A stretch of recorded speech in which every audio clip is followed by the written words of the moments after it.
وزادنا وشيخنا وعلمنا شيخنا الشيخ المدبر وجميع مشايخ وسند طريقته صالح وعلمنا الإمام الغزالي على هدينا وقلنا وعلى خضرته محمد صلى الله عليه وسلم. الفاتحة. أعوذ بالله من الشيطان الرجيم. بسم الله الرحمن الرحيم. الحمد لله رب العالمين الرحمن الرحيم مالك يوم الدين إياك نعبد وإياك نستعين اهدنا الصراط المستقيم صراط الذين أنعمت عليهم غير المغضوب عليهم ولا الضالين آمين. Kita masih melanjutkan pembahasan asraris shaum, rahasia-rahasia puasa. Dan ini pentingnya kita belajar ilmu di dalam bulan suci Ramadan. Di dalam keterangan hadis Nabi, man hadara majlisal ilmi fi Ramadan kataballahu bi kulli qadamin ibadu sana. Barang siapa mau hadir dalam majelis ilmu, maka man hadara majlis kataballahu bi kulli, maka Allah akan mencatat setiap telapak kakinya. Allah akan mencatat setiap telapak kakinya itu seperti dirinya ibadah 1 tahun. Yang siangnya puasa, yang malamnya sholat tahajud malam. Jadi ini keistimewaannya, pentingnya Ramadan belajar ilmu agama. Belajar ilmu agama. Maka oleh karena itu di pondok-pondok pesantren, saya kasih tahu Syekhina Maimun Zubair. Syekhina Maimun Zubair sudah sepuh, umurnya sudah 91-92 tahun. Ngaji pagi habis subuh, istirahat itu ngaji sampai zuhur. Habis subuh istirahat sejenak langsung ngaji, kurang lebih jam 7-8 ngaji sampai zuhur. Habis zuhur istirahat sejenak ngaji sampai ngasar. Ngasar ngaji lain kitab yang kecil. Habis ngisah ngaji sampai jam 12 malam. Karena saking pentingnya ilmu, saya juga ngaji. Karena apa? Biasanya ngaji di pondok itu dikebut ya. Biasanya seperti saya khatam Bukhari 4 jilid. Biasanya diawali di akhir Sya'ban sampai Ramadan, nanti menjelang akhir. 4 jilid dihatamkan, selama ditempuh cuma mungkin 1 bulan. 1 bulan Bukhari itu 4 jilid. Tafsir Jalalain 30 juz khatam selama pokoknya tanggal 1 sampai kurang lebih tanggal 1 Ramadan sampai tanggal 21. Itu khatam 30 juz dibaca. Karena apa dibaca? Saking pentingnya ilmu, saking belajarnya ilmu. Kita ini yang muda-muda betapa sangat malunya. Katanya kuat, katanya hebat, katanya pendekar, jak ngaji ngantuk. Pendekar cap opo itu, pendekar kuat, tapi jak ngaji males, jak ngaji nggak kuat. Paham? Apa hebatnya kamu, kekuatan kamu, jak ngaji males. Ini menjadi problem akhir zaman. Dalam keterangan hadis yang secara umum adalah huduru majlisah alimin. Huduru majlisah alimin, menghadiri majelisnya orang alim. Kamu datang untuk hadir di majelisnya orang alim, afdal min sholati alfi raqatin. Itu lebih baik daripada kamu sholat sunnah 1000 rakaat. Bayangkan, sholat sunnah 1000. Kamu hadir dalam majelisnya orang alim lebih baik daripada sholat 1000 rakaat. 1000 rakaat sholat sunnah. Kalau tarawih itu berapa rakaat? Tarawih itu berapa rakaat? 20. Banyak mana dengan 1000 rakaat? Kamu hadir majelis ilmu, kamu niat ngaji di Ramadan, itu lebih baik daripada sholat sunnah 1000 rakaat. Saking pentingnya ilmu. Karena apa? Al-ilmu ruhul Islam. Ilmu itu ruhnya Islam. Ruhnya Islam itu ilmu. Kalau Islam ingin runtuh, kalau Islam itu tinggal tubuhnya saja, lahiriahnya saja, tidak usah belajar ilmu, tidak usah ngaji, Islam mati sendiri. Jadi kalau kita ingin menghancurkan Islam, kalau kita ingin meruntuhkan Islam, kita, anak-anak kita tidak usah suruh belajar, tidak usah suruh ngaji, tidak usah ditaruh di pondok pesantren, ngaji nahwu, shorof, fikih, tasawuf, ya, tafsir hadis di dalam pesantren. Nanti lama-lama mati sendiri Islam. Atau paling tidak Islam tinggal lipstiknya saja, luarnya saja, ruhnya apa itu ruhnya sudah hilang. Paham apa paham? Pentingnya itu sangat. Coba kau bayangkan sini, hadir majelis ilmu orang alim itu lebih baik daripada sholat 1000 rakaat, lebih baik daripada apa itu wa'ya itu alfi maridin, lebih baik daripada menengok 1000 orang yang sakit. Tengok orang sakit itu pahala apa tidak? Pahala apa tidak? Berpahala 1000 kali. Pahala apa tidak? Pahala luar biasa. Tapi dibandingkan hadir majelis ilmu, lebih baik hadir majelis ilmu. Wa syuhudu alfi janazatin, dan ikut menyaksikan artinya takziah 1000 orang mati, orang jenazah. Wakil ya Rasulullah, sahabat bertanya, ya Rasulullah, wa min qiraatil Quran, apakah tidak bisa dibandingkan dengan kalau kita membaca Al-Quran ya Rasulullah? Jawabnya Rasulullah, faqala hal yanfa'ul Quran illa bil ilmi. Apakah Al-Quran itu ada manfaatnya kalau tanpa ilmu? Apakah Al-Quran itu ada manfaatnya kalau tidak tanpa ilmu? Maka sangat penting ilmu. Ada seorang ulamanya namanya Syekh Ahnaf. Namanya Syekh Ahnaf bin Qais An-Naukil. Pernah ditanyakan, beliau itu sudah sepuh, sudah tua, tapi tetap berpuasa. Tetap puasa, pokoknya ditahan, sudah sepuh, agak pikun-pikun, tapi tetap puasa. Terus ditanya, annaka ya Syekh, anakilahu, annaka ya Syekh kabir, kamu sudah tua ya Syekh. Wa anna siyab yada'afuka, puasa membuat kamu semakin lemah ya Syekh. Bakal, kenapa kamu puasa? Karena puasa membuat kamu semakin lemah ya Syekh. Bakala, inni a'addahu li safarin tawil. Wah enak, saya ini puasa, bercapek-capek, berlapar, berhaus seperti ini. Walaupun saya sangat tua, tapi saya ini mempersiapkan suatu perjalanan yang sangat jauh. Saya mempersiapkan suatu perjalanan yang sangat jauh. Maka oleh karena itu saya bertahan dalam puasa ini. Sebab jawabnya beliau wasabru ala ta'atillah, sabar menghadapi, sabar menanggung menanggung derita untuk taat kepada Allah itu lebih ringan dibandingkan sabar menghadapi azabnya Allah Subhanahu wa ta'ala. Kamu sabar puasa, sabar tidak makan, tidak minum, itu kamu sabar, itu lebih ringan, paling-paling sehari. Setelah sore kamu bisa makan sekenyang-kenyangnya, ya. Tahu isi masuk, tempe masuk, macam-macam minuman masuk, ya. Sudah ada minuman di sini. Tadi anak-anak juga sudah beli minuman banyak, ya, dari sana. Jangan-jangan sudah dicicipi dulu sambil jalan, enggak ya?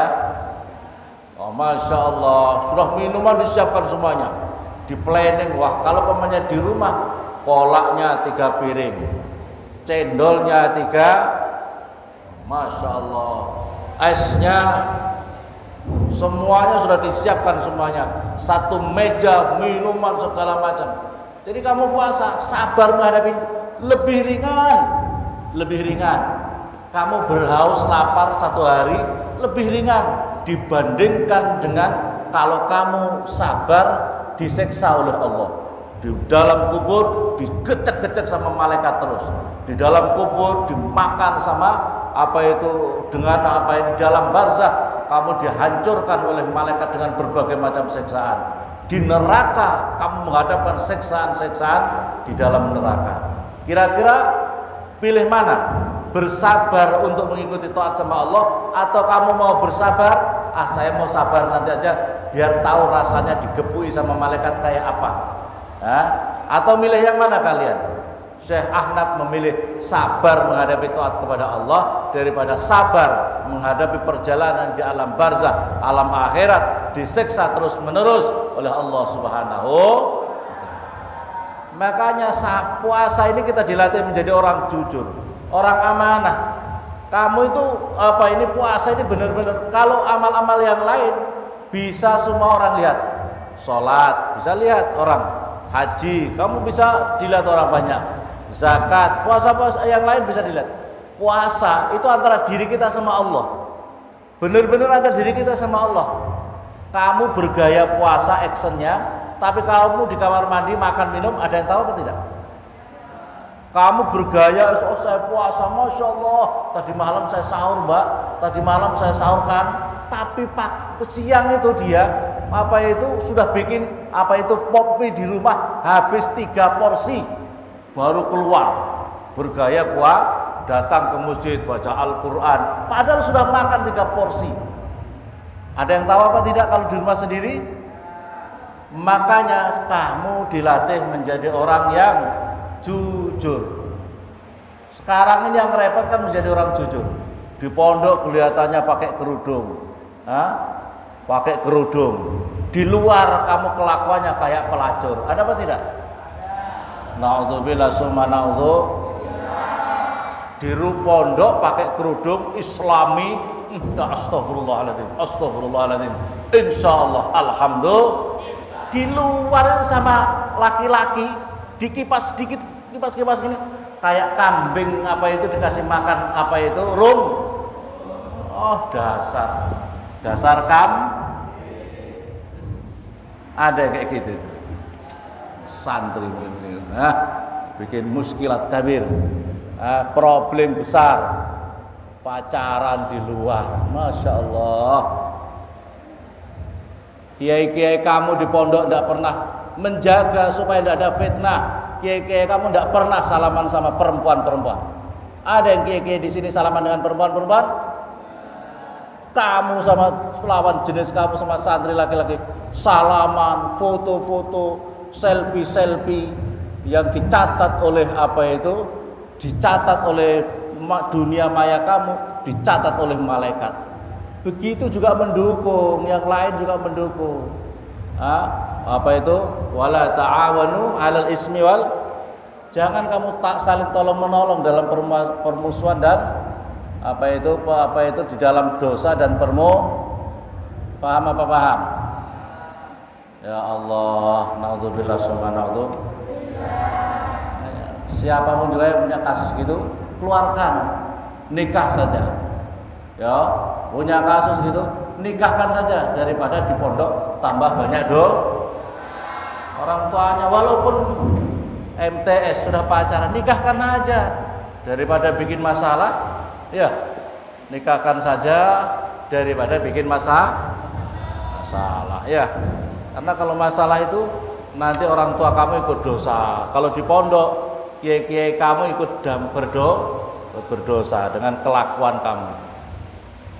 Ya Allah, pentingnya belajar ilmu, Kalau kamu malas belajar ilmu, kamu sesungguhnya sedang malas untuk kamu sedang malas untuk termasuk bagian daripada manfaat untuk Islam. Jadi kalau kamu santri, kalau kamu orang yang mendengar ngaji ini, ya, kok malas untuk belajar ilmu agama, kok keluarga kalian, anak-anak kalian malas untuk disuruh belajar agama dengan sungguh-sungguh, sesungguhnya kalian sedang mempersiapkan runtuhnya Islam, ya. Kalian sedang mempersiapkan agar Islam itu lemah karena tidak berkualitas, karena tidak berilmu. Paham apa paham? Jangan hanya sok menggaya. Jangan itu orang yang berilmu itu perlu ngaji, perlu mujahadah. Jangan Islam itu yang instan-instan. Yang penting saya bisa pakai imamah besar, pakai jubah yang besar, bergaya pokoknya, atau pakai kerudung yang besar. Begitu itu sudah seolah-olah ahli surga. Tapi tidak pernah belajar. Kalau kamu tidak pernah ngajar nahwu shorof, kamu tidak pernah ngaji fikih, kamu tidak pernah ngaji tafsir, tidak akan bisa.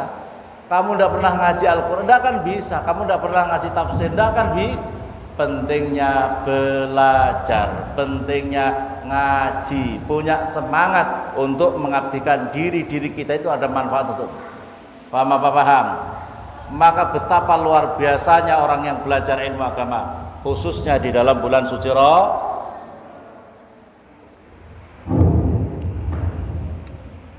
Di dalam Zubat diterangkan wa kullu man bighairi ilmin ya'malu a'maluhu mardudatun la tuqbalu. Setiap amal yang tidak didasari dengan ilmu, maka amalnya itu ditolak, tidak diterima oleh Allah. Amal wajibatu zahirah, adapun kewajiban-kewajiban secara lahiriah, kata Imam Ghazali, adapun kewajiban-kewajiban secara lahiriah fasittatun, maka itu ada 6. Jadi Imam Ghazali membagi tentang keutamaan Ramadan itu ada yang harus dipelajari tentang kewajiban secara lahiriah, ada kewajiban secara batiniah. Al-awwal, yang pertama, muraqabata awali syahri Ramadan. Yang pertama adalah seseorang itu kalau ingin berpuasa bulan suci Ramadan adalah coro apa itu muraqabah. Muraqabah itu kalau bahasa Jawa itu nginjen-nginjen. Nginjen-nginjen itu memperhatikan banget awalnya bulan suci Ramadan. Wadzalika, dan itu semuanya bi ru'yatil hilal, dengan ru'yah melihat bulan. Jadi perintahnya Imam Ghazali di sini adalah kalau kamu berpuasa itu karena ru'yah melihat bulan, bukan dengan hisab, dengan hitungan, bukan hitungan, tapi dengan ru'yah melihat bulan. Fa'in ghumma, kalau jika memang mendung, kalau memang ada awan, fastikmalu salasina yauman, maka hendaklah menyempurnakan 30 hari min Sa'ban, daripada bulan Sa'ban. Ini khususnya tanggal 29. Kira-kira sudah muncul apa enggak? Tapi kalau memang mendung berarti tidak kelihatan, berarti harus disempurnakan. Wana ini yang saya maksud birru'yatil ilmi, artinya dengan melihat secara yakin, oh betul itu. Wa yasulu, dan hasil apa zalika, dengan itu birru'yatil ilmi biqauli adlin wahidin, dengan ucapan satu orang adil. Jadi pentingnya kalau begini, siapa yang harus menjadi? Kalau kamu tidak melihat, maka kalau ada orang satu saja orang adil, oh ya, saya lihat bulan, betul saya lihat bulan. Ini yang bicara adalah orang yang adil, maka boleh kita ikut. Ya. Atau dua adil, satu orang adil. Tapi walayas butuh tapi tidak boleh menetapkan hilalus Syawal, apa itu bulannya bulan Syawal illa biqaul. Kalau untuk Syawal tidak boleh satu orang adil, tapi harus dua orang adil. Kalau Ramadan boleh satu orang adil. Tapi di sini orangnya yang adil.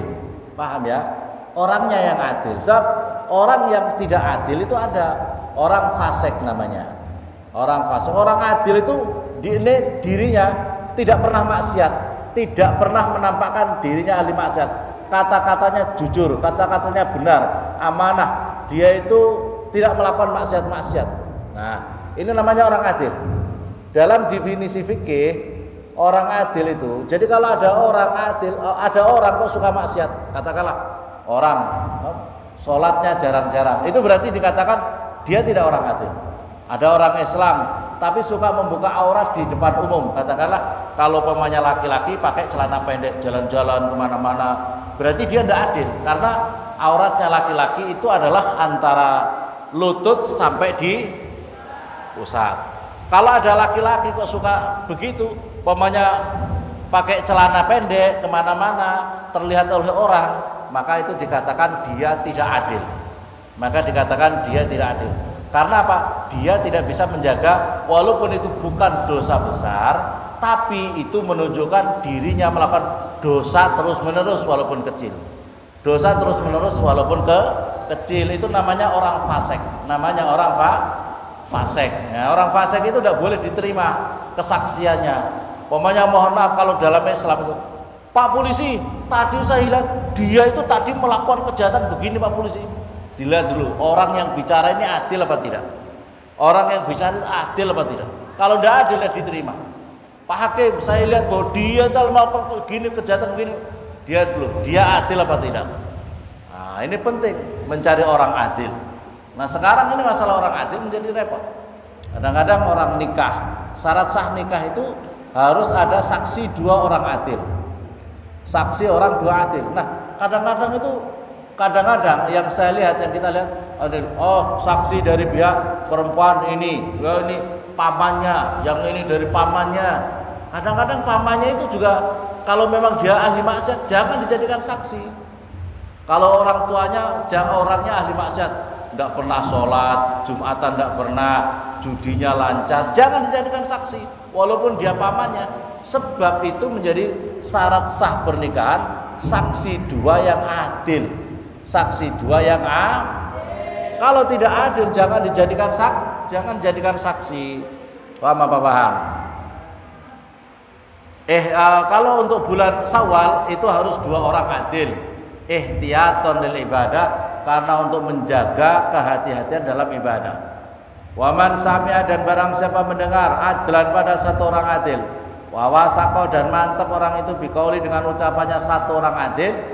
Wa ghalaba, dan memongal, wa ghalaba, dan memberatkan ala dzonihi, atas persangkaan dirinya, sidqahu, atas benarnya 1 orang adil, lazima maka wajibhu kepada orang apa as-saumu, puasa. Wa ilam yaktil qadhi, walaupun si qadhi, seorang qadhi tidak melakukannya, walaupun tidak memutuskannya, walaupun qadhi tidak memutuskan, tapi boleh kamu puasa asal sudah bisa dilihat bulan oleh orang adil, sekali lagi bukan pakai hisab tapi pakai ru'yah, melihat orang adil. Paham apa paham ya? Falyatabi, maka hendaklah mengikuti kulla abdin, tiap-tiap seorang hamba, fi ibadati, di dalam ibadahnya abad, mujibal dzanni, pada yang menyebabkan persangkaan orang itu. Wa idza ra'a, dan ketika dilihat apa al-hilalu, apa bulan, bi baldatin, di 1 negara, walam yura, dan tidak terlihat apa hilal, bi ukhra, kepada negara yang lain, wa kana, dan ada apa bainahuma, di antara 2 negara itu, aqal min marhalatain, lebih pendek daripada 2 marhalah, wajib as-shaum 'alal kull, maka wajib puasa atas kedua negara itu. Jadi katakanlah umpamanya negara apa itu Indonesia dengan PNJ. Indonesia dengan PNJ, kalau di batas sana kan sudah dekat dengan PNJ itu. Sudah dekat, atau Indonesia dengan Malaysia yang batas sana kan. Di sini lihat bulan, di sana enggak lihat bulan. Tapi di sini diumumkan yang sebelah boleh juga mengikuti, yang di sebelah boleh juga mengikuti. Tapi kalau sudah jauh enggak usah mengikuti. Umpamanya Indonesia melihat bulan, di Mesir tidak melihat bulan, atau di Mesir sudah lihat bulan, di Indonesia tidak melihat bulan. Seperti sekarang ini di Mesir itu sudah menjalankan puasa sebelum hari kita. Kita di sini Ahad, di sana Sabtu. Di sana Sabtu karena sudah melihat bulan. Di Mesir sudah melihat ya, karena perputaran bumi bisa saja di sana sudah terlihat. Di sini belum terlihat. Maka di sana sudah diputuskan Ramadan di bulan Sabtu. Hari Sabtu, bulan Sabtu ya. Di hari Sabtu. Paham apa paham? Wa in kana, dan jika ada aksar, lebih jauh, lebih banyak, karena maka ada likulli baldatin, maka tiap-tiap negara hukumnya negara itu, wala yata'adda, dan tidak menjadi berentek. Tidak menjadi berentek itu artinya berkembang, melampaui hukum itu, al-wujub, pada wajib pada negara yang sudah lebih daripada 2 marhalah tadi. Wallahu